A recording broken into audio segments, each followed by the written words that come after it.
monde, j'espère que vous allez bien. Alors aujourd'hui, on se retrouve avec une très bonne luminosité. Je pense qu'il y en a même un peu trop.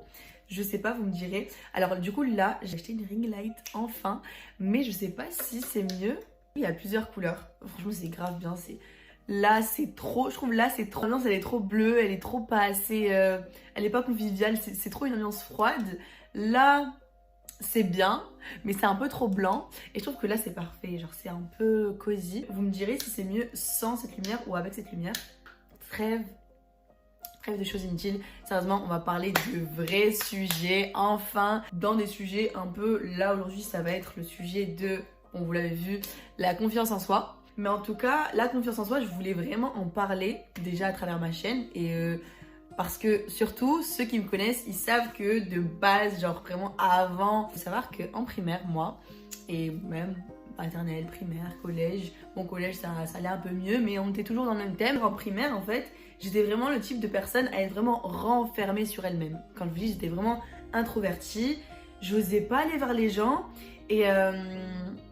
Et comme je dis à tout le monde, mais c'est la réalité, je vais vous montrer un peu des photos de comment j'étais, à quoi je ressemblais. En réalité, j'ai pas énormément changé physiquement, ok. J'étais vraiment la fille cliché de ouf, cliché intello avec des lunettes qui parle à personne, qui est dans son coin, qui va écrire petit. D'ailleurs, ma meilleure amie Nour, c'était l'opposé de moi et elle me disait mais qu'est-ce que t'as, pourquoi t'écris petit comme ça, pourquoi tu restes dans ton coin et tout.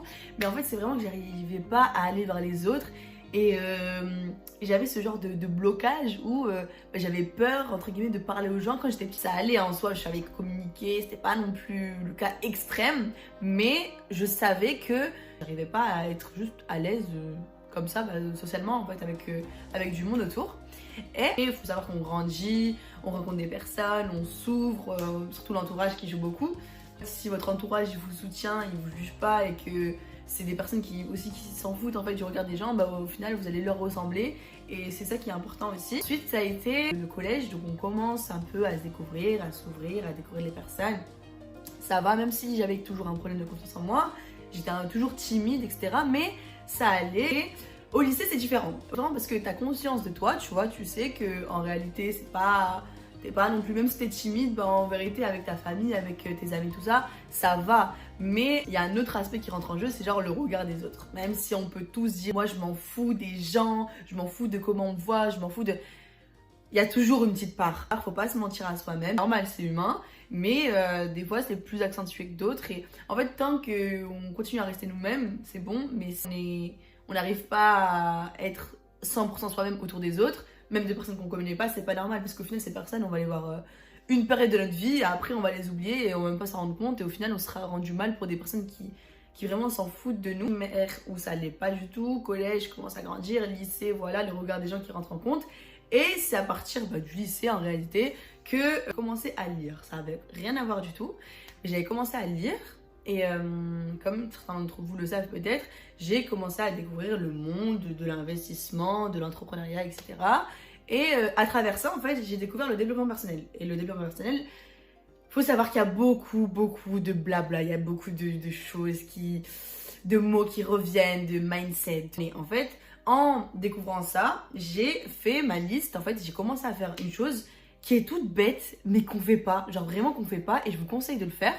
Faire une liste de qualités et de défauts. C'est-à-dire que vous vous posez vraiment, mais vraiment, quand je vous dis prenez le temps, une demi-heure, 1 heure s'il faut, vous posez liste qualité défaut. Vraiment, vous listez toutes vos qualités. En fait, transformez vos qualités en compétences.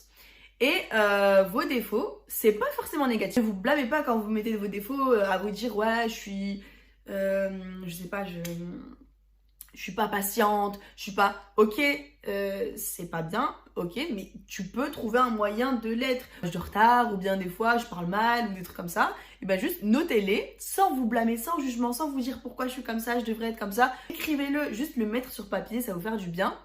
Et je vous conseille aussi de faire une chose, et vous allez voir que ça va plus vous toucher. Ce que j'avais fait, c'est que j'étais partie voir ma famille. Je leur ai parlé et je leur ai demandé, et c'est là que votre ego, il va vraiment jouer. Je leur ai demandé, c'était quoi mes qualités et mes défauts. Donc les qualités, voilà, ouais, t'es une personne comme ça et tout, voilà, c'est bien, voilà. Votre ego, il est gonflé, vous êtes là, vous êtes bien, vous êtes content, vous dites, ah ouais, quand même, il me voit comme ça et tout, je suis bien. Mais quand vient l'heure des défauts, ça lisse, ça lisse, ça lisse, ça lisse. Surtout quand c'est votre famille proche, c'est vraiment les personnes qui vous connaissent, qui vivent avec vous. Du coup, ils savent comment vous êtes réellement. Au bout d'un moment, vous allez vous dire, je vais, ok, il ou elle a pensé que j'étais de cette façon, peut-être que c'est faux. Pourquoi elle a pensé ça? Et si ça se trouve, elle a pris le problème d'une façon et vous avez pris le problème d'une autre façon. Du coup, vous êtes juste pas entendu et ça va éviter beaucoup de conflits. Et je vous promets que ça va éviter beaucoup de conflits. Le fait de dire, ok, ma famille pense que j'ai ces défauts. Moi, je pense que j'ai ces défauts. C'est pas grave. On va travailler sur les deux, ok? En fait, la confiance en soi, en réalité, est liée de ouf à l'estime de soi. Donc, l'estime de soi, c'est comment vous voyez. C'est-à-dire comment vous, votre communication à l'intérieur, comment vous vous parlez, comment vous vous estimez auprès des personnes. Réellement, dans votre tête, qu'est-ce que vous pensez de vous? Et c'est à partir de là que si vous pensez de bonnes choses de vous, eh ben, vous allez penser que vous êtes une bonne personne et vous allez vous estimer. Mais pour ça, en fait, si vous trouvez que vous n'avez pas d'estime de soi, bah, tout vient de là en fait. La confiance en soi, c'est lié à l'estime de soi. Et l'estime de soi, c'est lié à savoir qui on est. Et pour savoir qui on est, il faut connaître ses valeurs. Et c'est là que le livre que je vais vous expliquer, qui m'a beaucoup aidé, qui s'appelle Le pouvoir de la confiance en soi. Donc moi, je vous dis la vérité, bah, je lis aussi, mais là, je l'ai écouté en livre audio. Du coup, il dure 3 heures comme ça. Il est disponible gratuitement sur YouTube. Je vous mettrai le lien si vous voulez en barre d'infos. Et c'est vraiment ça qui m'a aidé. En fait, en lisant ou en écoutant, il faut aussi mettre en pratique. Et donc, en fait, ce livre, il conseillait aux personnes de commencer par lister vos valeurs. Lister vos valeurs, c'est-à-dire que vraiment, vraiment, s'il vous plaît, faites ce travail et pas sur votre téléphone parce que c'est pas pareil que de prendre un stylo et de l'écrire sur un papier. En cas de problème dans la vie ou avec quelqu'un ou dans vos relations, n'importe, vous regardez cette liste et vous dites, ok, il faut que je trouve une solution selon mes valeurs. Parce que je dois respecter mes valeurs. Peu importe si cette personne elle vous a énervé. Regardez vos valeurs. Ok, je sais qui je suis. J'ai telle valeur. Je vais réagir selon mes valeurs et selon ma personnalité. Des fois, il y a des situations qui arrivent vers vous et qui vous vont ressortir toutes les mauvaises choses. C'est-à-dire que vous allez commencer à vous énerver, commencer à vous rabaisser. Plein de situations comme ça. Et même si on dit non, ça nous arrive parfois de vous énerver et c'est normal, c'est humain. Mais il faut savoir, des fois, se dire, ok, pourquoi je m'embrouille toujours avec la même personne? Comment moi, je pourrais comprendre cette personne et m'adapter à elle et me dire, ok, si ça se trouve, cette personne, elle a des choses dans sa vie que je ne sais même pas. Pourtant, je suis proche, mais je ne sais même pas. Donc, je vais bien réagir selon moi, mes valeurs. Parce que dites-vous que dans tous les cas, toute votre vie, il va vous arriver des trucs, vous allez vous dire, c'est pas de ma faute, pourquoi il m'arrive ça? Si cette personne vous a fait du mal, ne vous dites pas pourquoi ça m'est arrivé à moi. Ok, cette personne-là, il lui est arrivé ça. Ok, elle a remis ce mal-être sur moi. D'accord. Ton mal-être, tu le gardes. Moi, je garde mes valeurs. Si je suis dans une situation qui me rend mal, je m'en écarte parce que je me respecte, je me connais, je connais mes valeurs et je sais que je vaux mieux que ça. Tout part des valeurs. Donc, je ne vais pas m'éparpiller. Donc, pour lister vos valeurs, qu'est-ce qu'il faut? Il faut surtout vous demander qu'est-ce qui vous tient à cœur. Et qu'est-ce que surtout vous ne tolérez pas? Genre vraiment, posez-vous les 2 questions suivantes. Qu'est-ce qui me tient à cœur et qu'est-ce que je ne tolère pas? Et donc, par rapport à ça, si par exemple vous ne tolérez pas le mensonge, votre valeur, la valeur importante, ça va être l'honnêteté. Et l'honnêteté, ça va être votre valeur numéro 1. Et c'est-à-dire que si vous décidez d'être une personne honnête, donc de mettre l'honnêteté dans votre liste de valeurs, ça veut dire que dans chaque domaine de votre vie, vous devez être fidèle à ça. Quoi qu'il arrive, toujours être honnête dans toutes les situations. Et c'est pas facile, hein, je ne dis pas que c'est facile, mais essayez de vous dire que quand on vous voit, on se dit mais cette personne elle est honnête. Et je parle pas de fake honnêteté pour blesser les gens, mais réellement être honnête avec les personnes autour de soi. Et demandez-vous en quoi vous croyez. Est-ce que vous croyez en la paix? Ok, bah ma valeur ça va être la paix. Vos croyances, ils vont se dégager à travers vous. Si vous croyez en quelque chose, faites tout pour exprimer cette croyance. Être en termes de religion, en termes de paix par exemple, en termes d'honnêteté. Si vous croyez beaucoup en l'honnêteté, bah ok, vous croyez beaucoup en ça. Vous trouvez que si tout le monde était honnête, le monde serait meilleur. Ok, bah sois honnête dans tous tes actes et dans toutes tes paroles et dans tout ce que tu fais. Et pour vraiment trouver les qualités que vous trouvez importantes, il faut que vous demandez vraiment qui vous admirez le plus et que ce soit des personnes qui sont vivantes ou qui soient décédées. Cette personne, je l'admirais ou je l'admire. Pourquoi je l'admire? Et au-delà des stars, je parle pas vraiment des personnes vraiment que vous admirez, et je parle pas non plus admirer dans le sens idolâtrer, mais des personnes que vous dites, ok, j'aimerais trop être comme lui, ou j'aimerais trop être comme elle. Vraiment des valeurs que vous listez, vous dites, ok, ces valeurs, franchement, pas non plus une liste énorme, mais des valeurs qui sont vraiment hyper importantes pour vous, mettez 5 plus importantes, et tous les jours, réécrivez-les. Tous les jours, réécrivez-les, et dites-vous, ok, aujourd'hui, dans toutes mes actions, que ce soit avec ma famille, en cours, au sport si je vais au sport, dans un autre cadre, je dois retransmettre ces valeurs dans tout ce que je fais. Soyez fidèles à vos valeurs. Moi, par exemple, je peux pas me dire, enfin, à un moment, bon, je travaille là-dessus, mais je pouvais pas me dire que, je pouvais pas mettre la valeur patiente, je pouvais pas dire que j'étais patiente, si au final c'était faux. Parce que quand je regarde mes actes, bah non, j'étais pas patiente, j'étais une personne qui voulait tout vite, qui manquait de patience, et qui, dans la réalité, quand tu regardes tes actes, si tu vois que t'es pas fidèle à ça, t'es pas fidèle à ça. Mais au moins, tu l'écris, tu te dis, ok, si aujourd'hui, j'avais écrit que j'allais être patiente, mais au final, j'ai pas été patiente avec ça, je me suis vite énervée. Tu dis, ok, aujourd'hui, j'ai été comme ça. Demain, si ça m'arrive, je saurai me tenir. Déjà, dites-vous, quel type de personne je veux attirer. Et si demain, je devais m'associer avec mes amis, par exemple, quelle qualité je veux qu'ils aient. Vraiment, si demain vous avez vos amis, tout ça, vous voulez vraiment vous associer à eux pour une chose vraiment qui est hyper importante pour vous, quelle qualité vous aimeriez qu'ils aient? Ok, vous voulez qu'ils soient loyaux, bah soyez loyaux envers eux. Vous voulez qu'ils soient honnêtes, soyez honnêtes envers eux. Vous voulez qu'ils soient respectueux, ça va dans les deux sens. Et en fait, on aime trop blâmer et se dire ouais, c'est les gens, c'est pas moi. Regarde, lui m'a fait ça, elle m'a fait ça. Mais pourquoi au final, toi, qu'est-ce que tu dégages comme valeur pour que ça t'arrive? En fait, à partir du moment où tu te dis, même si les pires merdes peuvent t'arriver, t'es responsable de comment tu vas réagir. C'est-à-dire que demain, si il t'arrive un truc de fou, t'es responsable. T'es pas responsable, ça veut pas dire que t'es fautif, mais t'es responsable de comment tu vas réagir. Donc, là, on en est au point où vous avez défini vos valeurs. Donc, à partir du moment où vous avez mis ces valeurs, vous vous engagez à ce que ces valeurs soient inviolables. C'est-à-dire que elles ne peuvent pas changer. Ces valeurs, c'est vous. On peut pas changer ton prénom. Donc, on peut pas changer ces valeurs. C'est une identité que vous êtes en train de vous créer. Imaginez le vous parfait. Genre le vous qui a telle qualité, qui est confiant, qui sait parler. Arrêtez de rêver, listez-le et dites-vous maintenant c'est moi. Même si ça se trouve pas du tout, hein, ça se trouve, je suis là, je suis hyper timide, je sais pas parler, je vais commencer à dire à tout le monde bonjour, je suis confiante, je suis confiante. Ok, ça va être faux un jour, ça va être faux 2 jours, ça va être faux 3 jours, ça va être faux une semaine, ça va être faux. Et au bout d'un moment, et je vous jure que c'est vrai parce que je l'ai fait cet été, j'ai travaillé sur moi et en fait, ce qui est bien, c'est que quand tu es dans des nouveaux cercles, on va dire, les gens, ils savent pas qui tu es. Il y a que toi qui te mets des barrières. Du coup, ce que je me suis dit, j'ai commencé à travailler avec des personnes que je connaissais pas du tout. Je me suis dit, c'est quoi, tu as deux choix. Soit tu continues à être toi, normal, moi je continue à être moi-même, mais tu continues à être la personne qui se fixe des limites, entre guillemets.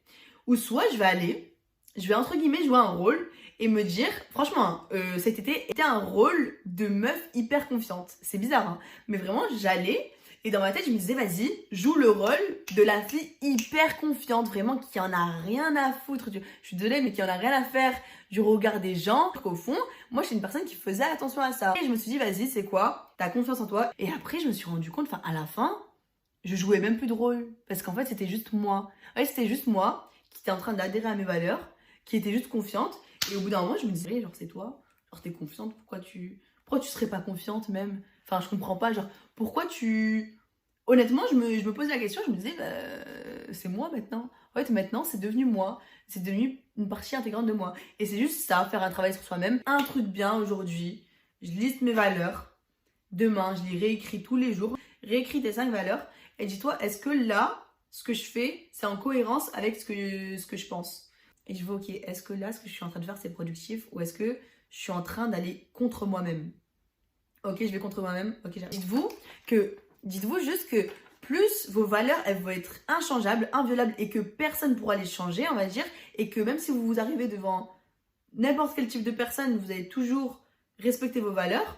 Et ben c'est ça qui va faire votre force de caractère. C'est-à-dire que si vous listez vos valeurs, que vous réussissez, vous êtes à un stade où vous faites tout pour ressembler à la personne que vous voulez être et que vous adhérez vraiment à vos valeurs, en fait, vous allez être une personne vraie, déjà très vraie. Vous êtes une personne qui a une force de caractère. Et si vous savez au fond de vous qui vous êtes, bah en fait, ça va être une force aussi parce que vous saurez gérer n'importe quel type de situation. Bien réagir à des situations ou à des personnes qui sont mauvaises, c'est aussi se respecter. Parce que si tu réagis mal face à quelqu'un qui te parle mal, tu renvoies quoi au final? T'apportes quoi? Genre, t'apportes quoi à la situation? Je suis désolée pour le reflet qu'il y a sur mes lunettes. Je sais que c'est pas ouf. On se rappelle bien que l'intégrité, c'est juste adhérer à ses propres valeurs. Donc, si vous respectez tout ça, toutes les valeurs que vous avez écrites, vous êtes une personne intègre. Ça va changer tellement de choses. Si vous arrivez à un degré élevé d'adhérence à ces valeurs. Je sais pas si vous me suivez, mais si vraiment vous avez écrit ces valeurs et que vraiment vous faites des efforts tous les jours pour adhérer au maximum à ces valeurs dans toutes les situations de votre vie, en fait, vous allez vivre dans la vérité. Vous ne serez pas hypocrite ou il n'y aura pas de faux semblants, dans le sens où vous allez refuser de vivre un mensonge. C'est-à-dire que vous n'allez plus vouloir être avec des personnes qui ne vous ressemblent pas dans vos valeurs. Si tu trouves que ces personnes ne t'apportent aucun bien et au contraire, quand tu es avec eux, tu trouves que tu n'adhères pas à tes valeurs, qu'ils te font perdre ton temps et qu'au final, vous régressez tous ensemble, si tu trouves que c'est négatif, au revoir. Vous allez plus vouloir rester dans une situation qui vous rend malheureux. Vous trouvez que cette personne, elle vous apporte pas plus de mal que de bien et qu'elle vous soutient pas et que vous sentez que vous pouvez pas respecter vos valeurs quand vous êtes avec elle, rappelez-vous, vous êtes seul, vous allez mourir seul. Donc pourquoi essayer de satisfaire quelqu'un qui n'est pas vous? Si on comprend bien la logique, t'as tes valeurs, tu sais à prioriser, tu sais que tu vas les respecter dans toutes les situations de ta vie. Donc, tes valeurs, elles sont inviolables. Donc, tu as une force de caractère qui est incroyable parce que tu es là, tu sais qui tu es. Et si t'arrive n'importe quoi, tu sauras gérer toutes les situations. Pourquoi? Parce que tu sais qui tu es. Tu sais comment tu vas réagir parce que tu te respectes. Et donc, tu ne vas pas avoir de mauvaises relations autour de toi parce que tu n'acceptes pas les mauvaises relations. Tu n'acceptes pas de rester avec des personnes qui ne t'apportent pas de bien. Donc, tu vas avoir une tranquillité d'esprit. Même si tu es tout seul, au moins tu seras seul avec la paix intérieure. Point, c'est tout. C'est tout ce que je souhaitais dire sur la confiance en soi. Dites-moi si ça vous a été utile. Franchement, tout ce que j'ai dit, c'est tiré du livre Le pouvoir de la confiance en soi. Donc, je vous conseille de le lire ou de l'écouter. Même si vous êtes dans les transports et tout le matin, c'est hyper bien d'écouter des livres audio. Ça vous ouvre l'esprit, même pour commencer vos cours juste après. J'espère que cette vidéo vous aura plu. J'espère que vous avez compris l'idée parce que des fois, j'étais pas très concise. Mais voilà, je suis désolée si j'ai beaucoup regardé le retour au lieu de la caméra, sans le temps de s'habituer. Donc, dites-moi si vous avez des petits conseils à me donner, n'hésitez pas. Si le son était bon. Et je vous laisse du coup et je vous retrouve dans une prochaine vidéo. Si vous avez des sujets comme ça que vous aimeriez bien que je traite, n'hésitez pas. Mais n'oubliez pas que ce travail, il est surtout à faire sur soi-même. Et que moi, je vais vous donner juste ce que j'ai lu. Donc, autant que vous lisiez et que vous l'adaptiez à votre propre vie. Donc j'espère que cette vidéo vous aura plu. Je suis très contente parce que c'était un sujet hyper important pour moi. Si vous avez des questions, n'hésitez pas. Il y a mon Instagram, il y a mon Snap, il y a mon Twitter, ce que vous voulez. Je vous retrouve la semaine prochaine. C'est tout. Bonne soirée. Il se trouve qu'il est il est quelle heure? Je vous promets, je suis choquée. Il est exactement 6h30, il est 6h30, on est dimanche. Pour ceux qui pensaient que j'avais tourné avant et que j'étais une personne organisée, vous voyez la réalité, vous voyez l'envers du décor. Je vous retrouve pour la prochaine vidéo. Passez un bon dimanche si vous regardez ça. Bon courage pour votre semaine de cours. On se retrouve la semaine prochaine. Bisous.